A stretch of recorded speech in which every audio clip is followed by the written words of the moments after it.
right now to review. Oh, wow! An unprovoked war in Europe is now underway. I don't know what you need 1,000. One bottle of baby oil goes a long way.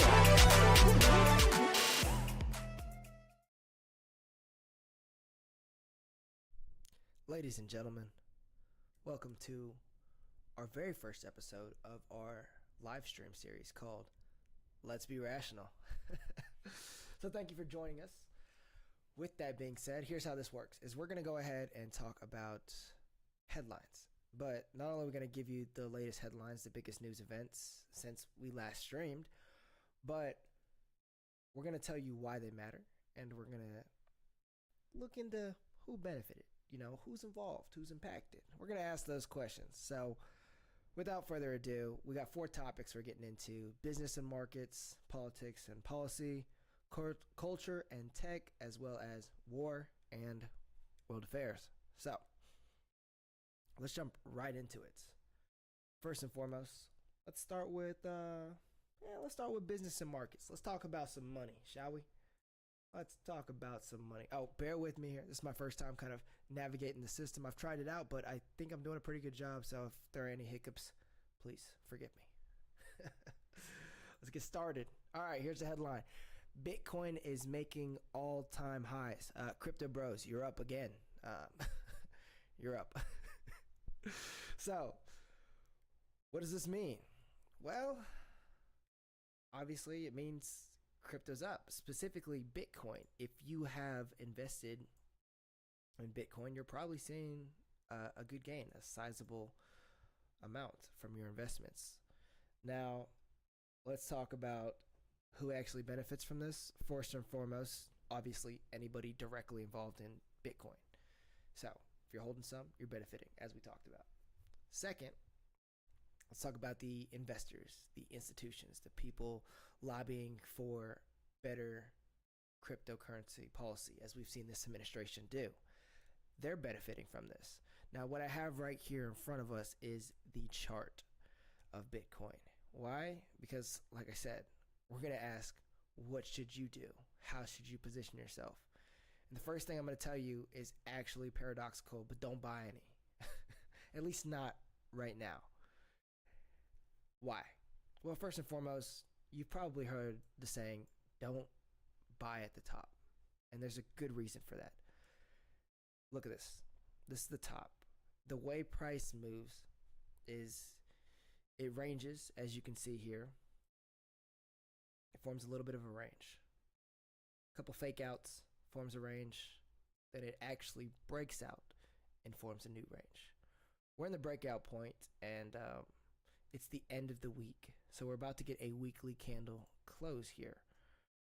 And it's going to be a positive one.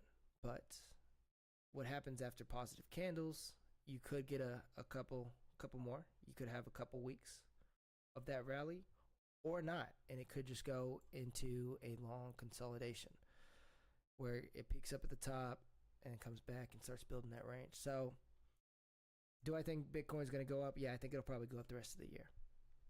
Do I think now's a good time to buy? Absolutely not. If you have not positioned yourself, just wait. Just wait. It's going to pull back. If I had to guess, I think eventually, if you're lucky, there are times where Bitcoin just goes and you don't get a shot back at it.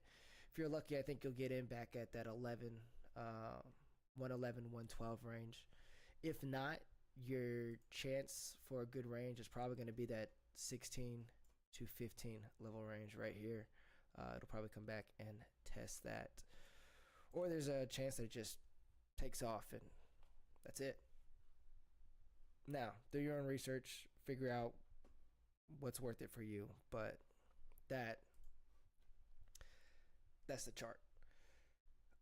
Let's see. So we covered who benefited. Obviously, anybody involved. This could be BlackRock. Obviously, they have an ETF. Any crypto bro or just somebody like myself that just holds Bitcoin as a savings account. And yeah, so that's Bitcoin. I'm sure you've heard about it.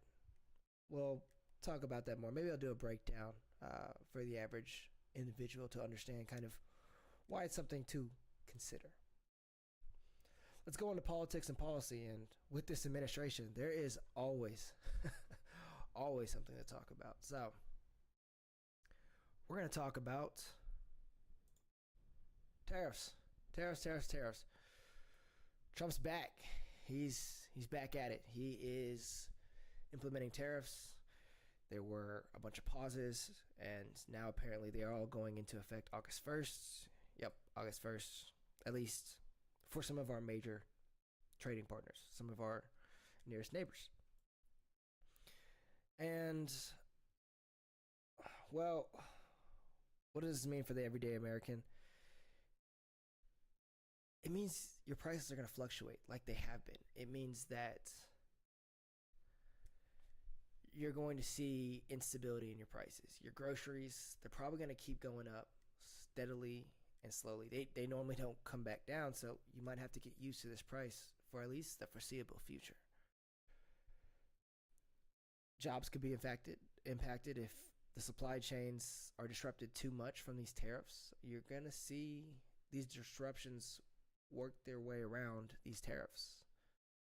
And that could just mean by less jobs.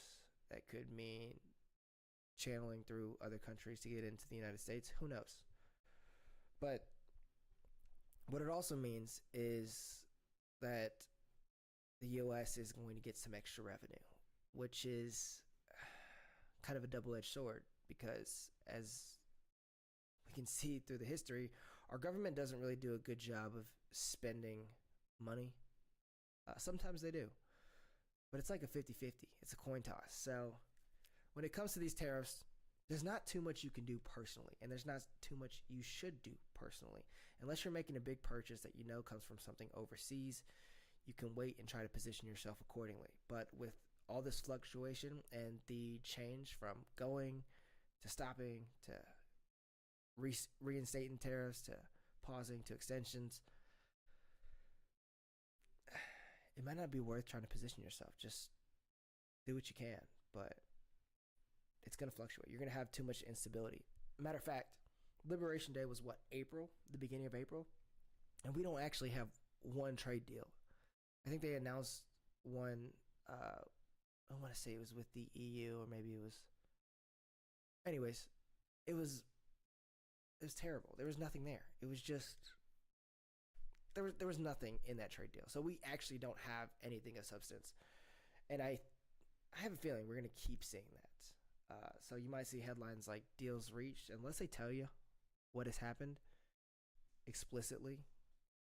Don't take their word for it. Don't take their word for it. After all, these are politicians, ladies and gentlemen. They're paid to talk. I'm not even paid to talk. I'm just a talker. All right. So let's talk about another interesting one here. We are going to jump into a statement from the U.S. Federal Housing, particularly a man called Jerome Powell. Now, don't take this as the end-all be-all, because it's not. We've been seeing a lot of fluctuations with this, just like the market itself.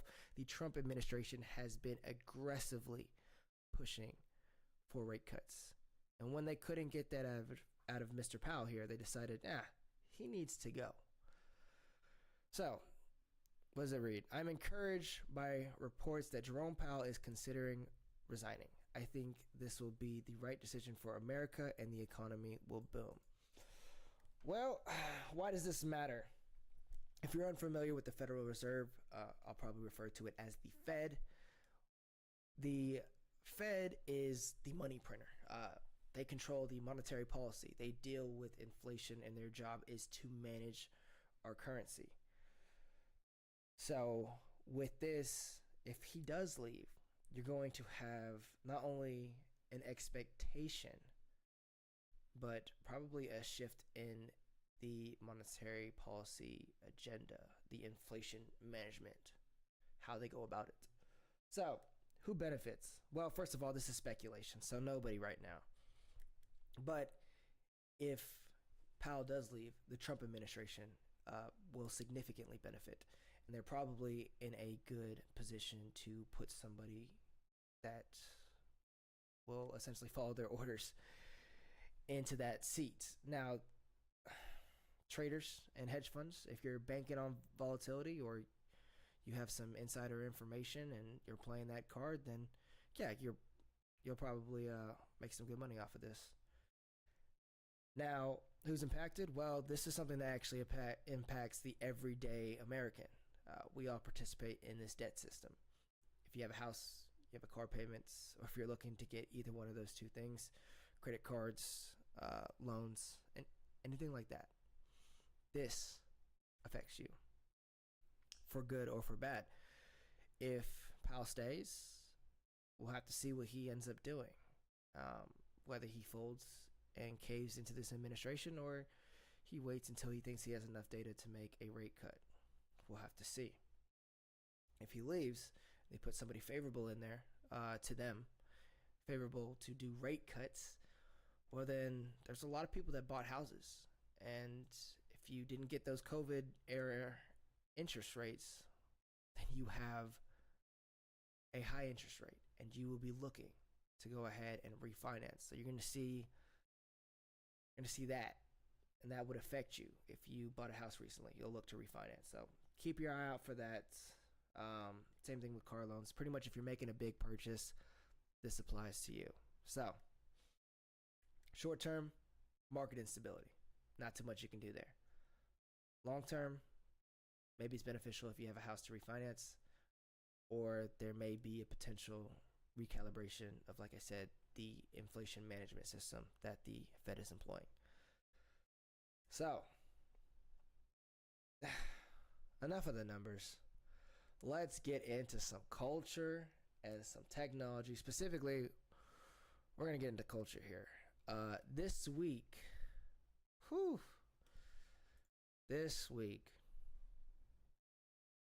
Jeffrey Epstein.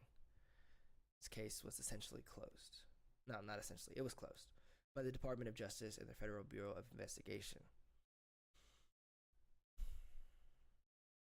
Yeah. Let's just read what they have to say before I give my opinion. All right. This is their official release, their official statement. So, this systematic review revealed no incriminating client lists. There was also no credible evidence found that Epstein blackmailed prominent individuals as part of his actions. So they're stating there was no client list. Never existed. Not after everybody was throwing that around for the longest time. I mean, think about the Maxwell trial. I mean, she's convicted, but there's no client list. Interesting. It is the determination of the Department of Justice and the Federal Bureau of Investigation that no further disclosure would be appropriate or warranted. Like I said, that's it. They're not looking into anything else from here. They have closed this case, whether you like it or not. Let's talk about the suicide. After a thorough investigation, FBI investigators conclude that Jeffrey Epstein committed suicide in his cell. He offed himself. That's it. Interesting. The conclusion that Epstein died by suicide is further supported by the video footage from the common area. Okay, look, I looked into this footage. There are some people that had good analysis of it, but if you look at just the footage itself, there's really not much to see unless you're going to break down the schematics of the building and you're going to go into that, which I'm not. There's plenty of videos. Give it a look. You type in something, it's going to be the first thing that pops up. Okay, for what I'm about to say, I think we need to go and make this very clear that we are entering the conspiracy zone.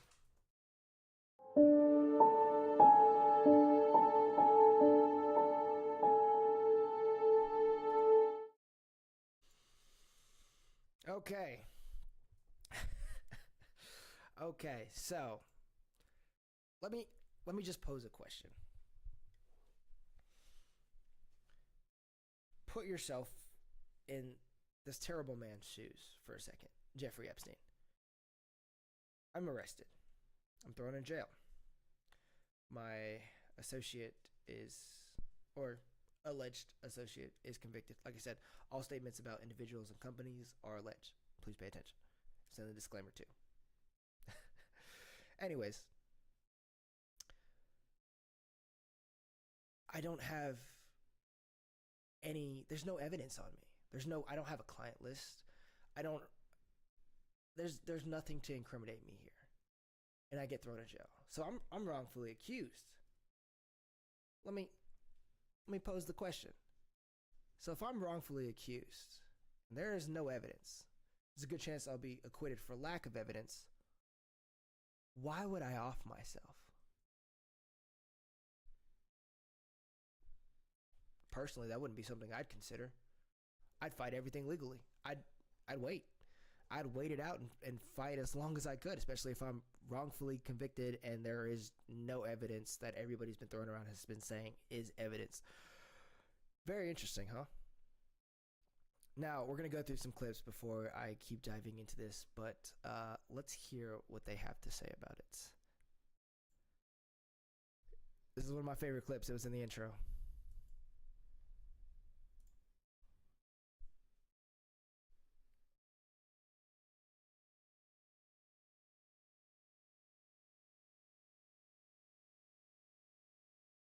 So there is a list, and it is sitting on your desk to review. Is that correct?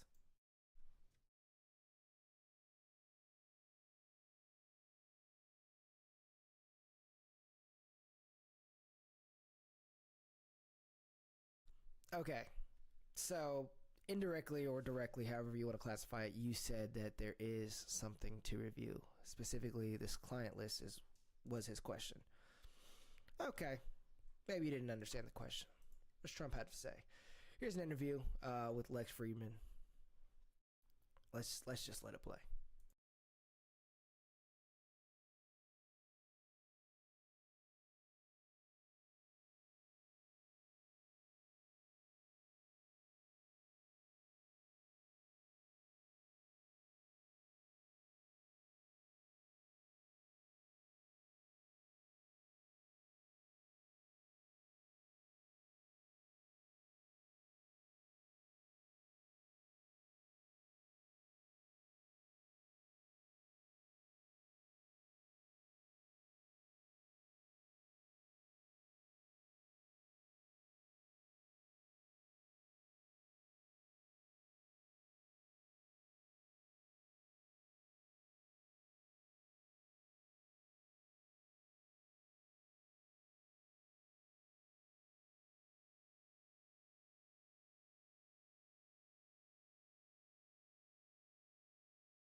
List of clients, he said he'll take a look at.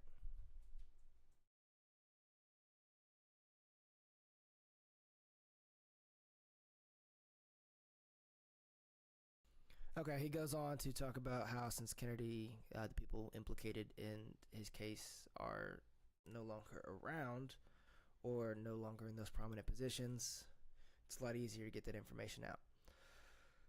Before I give my last and final opinion, let's just jump into his recent response.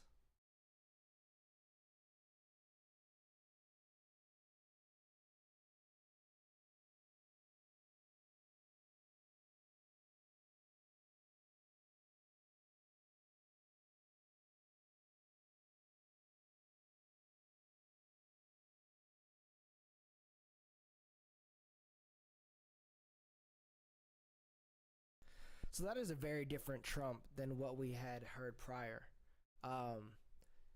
It's very interesting. All right, last but not least, what I have here, that's for our next topic. So that's all I got in regards to Jeffrey Epstein. Now, what I think actually happened here is mutually assured disruption. I think they decided that we cannot go ahead and just say that, this is it. We can't do that. We can't release this how it is, because if we do, bear with me for a second. I want to see if I can find this post here. So let me actually do this. Truth Social post Jeffrey. Okay. There's one more thing I want to show you guys.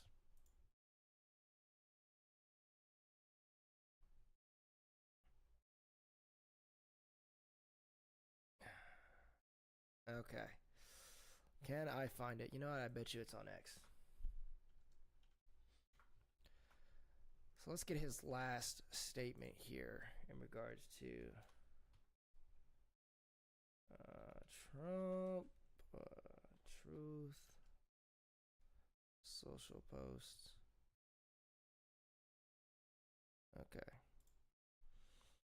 Okay. Where is it?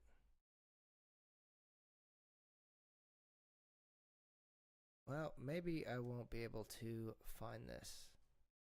Should have been recent.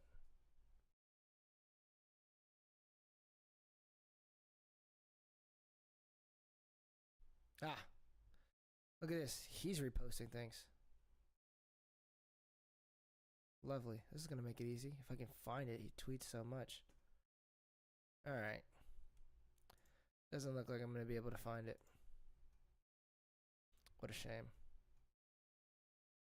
Anyways, what's worth looking in is he further criticized and called it a conspiracy of the left. I don't know how many people are buying that. I live here in Texas, and from the people that I talked to and talked about this issue to, they're not buying it either. So it's all a big conspiracy, so to speak, I guess. But if you look at all the facts and how everything lines up, what I think and what I was going to go into earlier is this is a mutually assured destruction. I mean, there's no way around it. I think, allegedly, if this client list did exist, that there are too many people implicated, from celebrities to business professionals, all the way up to politicians and presidents. I mean, think about it this way. If you knew Jeffrey Epstein, and you knew him as a businessman, but you didn't know what he did behind the scenes, or maybe you did, but let's say you didn't know, right? And he goes, dude, I got this island. It's incredible. Why don't you fly out? We'll have some drinks. We'll chill on the island. I mean, we could do whatever we want. It's an island. And you go to that island one time, you're implicated. You're done. You're on the logs. Like, it doesn't matter what happened. Now, there could be two camps, right? There could be the people that knew what was going on that island and involved in it. I mean, those are probably the frequent flyers, right? Then you have the person that just went, that he wanted to implicate, and now, because they went to this island where all these heinous acts happened, their reputation is tarnished or implicated. So, yeah. Who knows what's correct, because apparently a list doesn't exist. So, enough of Jeffrey Epstein. What does this mean, right? Well, first and foremost, if you haven't seen it, it just means that conspiracy theories are having a resurgence. And maybe rightfully so, maybe not. That's for you to decide. But let's jump into our next topic and our last topic here, which is going to be world and war affairs. There's a lot going on in the world today. Let's see what we got. All right. So this is from Ukraine. Doesn't look like those peace talks that the Trump administration has been talking about are going to be taking place anytime soon. Why? This was a couple days ago. Yeah, this was last week.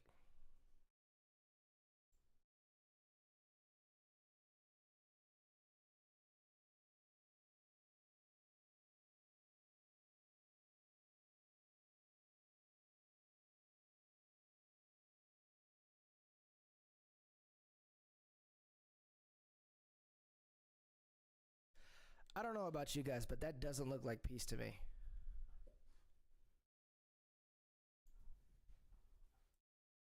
Now, I understand that these topics are way more complicated than as simple as, hey, you guys put your guns down, we'll put our guns down, and we're good to go. There's a lot that goes on behind the scenes, but it doesn't look like we're going to get peace anytime soon.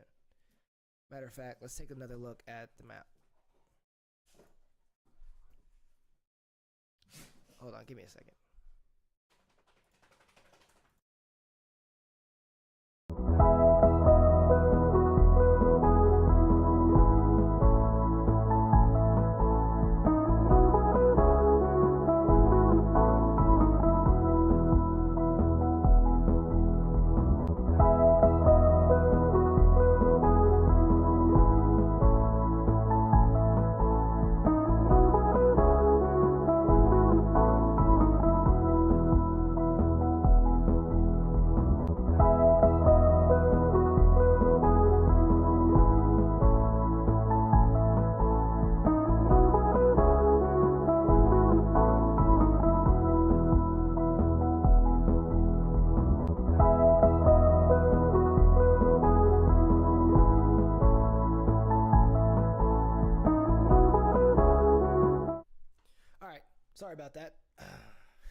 Okay, so this is just a sit rep essentially. Violence is down compared to last week, but last week was those bombing events that I showed you. Yeah, I don't think anything's stopping anytime soon, unfortunately. So that's just kind of where we stand. We'll have to see. But peace talks don't look like they're happening. Same thing with Israel and Gaza, Palestine. Looks like the war is still going to be ongoing. So, I mean, as far as the everyday American, this isn't going to affect you unless you know people personally, which is a little bit sad to say.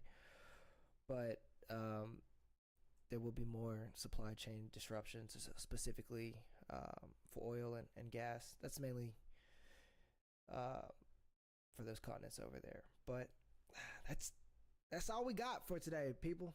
That's it. I thoroughly appreciate you tuning in to our first ever live stream of Let's Be Rational.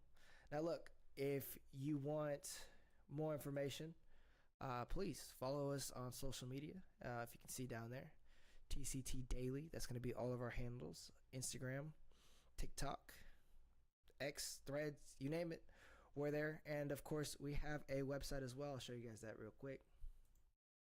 We have a website as well. Pretty much this is our live stream that you're tuning into right now. We'll have just the facts. That'll be some social posts, quick timestamp social posts with just the facts. I have a video about this on the page, so if you're interested in any of these things, please tune in. But that was our first ever Let's Be Rational. Thank you very much for joining us. I had a blast. We'll be back soon. I'm sure there will be plenty of news to cover. So, ladies and gentlemen, thank you very much.